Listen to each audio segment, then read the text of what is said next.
C'est ici, à l'antenne médicale de la base aérienne de Cognac, qu'exerce le médecin en chef Vincent. Après une carrière civile, il a rejoint le service de santé des armées pour devenir médecin militaire. Aujourd'hui, il est responsable d'une équipe composée de 2 autres médecins, d'infirmiers, d'aides-soignants et de secrétaires médicales. Vincent et son équipe délivrent les aptitudes opérationnelles au personnel de la base, assurent les soins et les urgences, avec ici une particularité. Nous, le médecin, on intervient sur le personnel qui pilote la machine, le personnel navigant.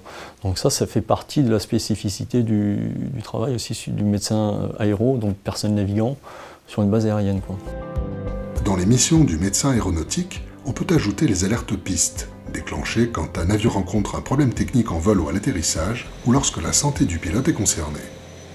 Une équipe médicale est ainsi toujours prête à intervenir avec les premiers secours sur place. Le travail en équipe, c'est l'un des avantages au service de santé des armées. Ce qui est intéressant, moi je trouve, c'est qu'on l'exerce dans une unité où on est en équipe. Là, ici, on est 3 médecins. On a chacun notre façon d'aborder les choses, mais dès qu'on a un souci, on peut en discuter avec son confrère. Ça permet de ne pas être tout seul. Le salariat aussi, quelque part, qui nous permet de ne pas s'occuper, enfin moi en tout cas c'est comme ça que je le ressens, de ne pas avoir à s'occuper du nombre de patients qu'on doit voir. Pour garder un haut niveau de compétences médicales et exercer sur une base aérienne, Vincent a bénéficié de plusieurs formations. C'est ce qui m'a amené moi à intégrer l'armée, donc le service de santé, c'est qu'il y a des formations importantes et de vraiment très haut niveau qui ont les équivalences d'agrément dans le civil. Le brevet de médecine aéronautique est enseigné au sein de l'institution et c'est obligatoire pour travailler sur une base aérienne.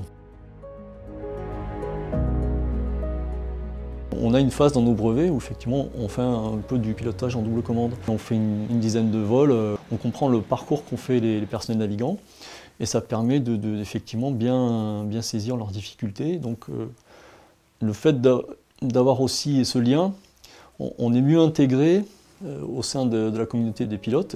Et cette confiance-là, en gros, ça nous sert, on va dire, à mieux les soigner aussi parce qu'ils vont se confier plus facilement. Ils savent que nous, on travaille pour eux.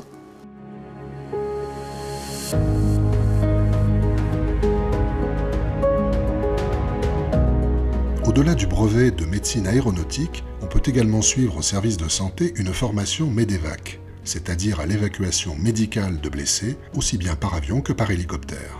C'est d'ailleurs avec ce moyen que Vincent a participé à un sauvetage en mer un peu particulier. Un enfant de moins de 2 ans à bord d'un navire de croisière a été évacué hier soir par hélicoptère Puma. On a été déclenché vers 11 h du soir. Donc on nettoyait sur place et après on prend en charge l'enfant. Ça a pris un peu de temps de le mettre dans une nacelle spécifique pour les enfants, tout petit, parce qu'on ne va pas le treuiller avec une brassière, il est trop petit, donc il y avait une espèce de sac exprès.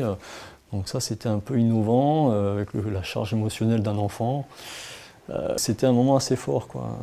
On sentait que voilà, on sentait vraiment utile, il y avait une mission, une envie de faire la mission et la réussir. Après 5 ans sur la base aérienne, Vincent a décidé de renouveler son contrat au service de santé des armées pour continuer l'aventure.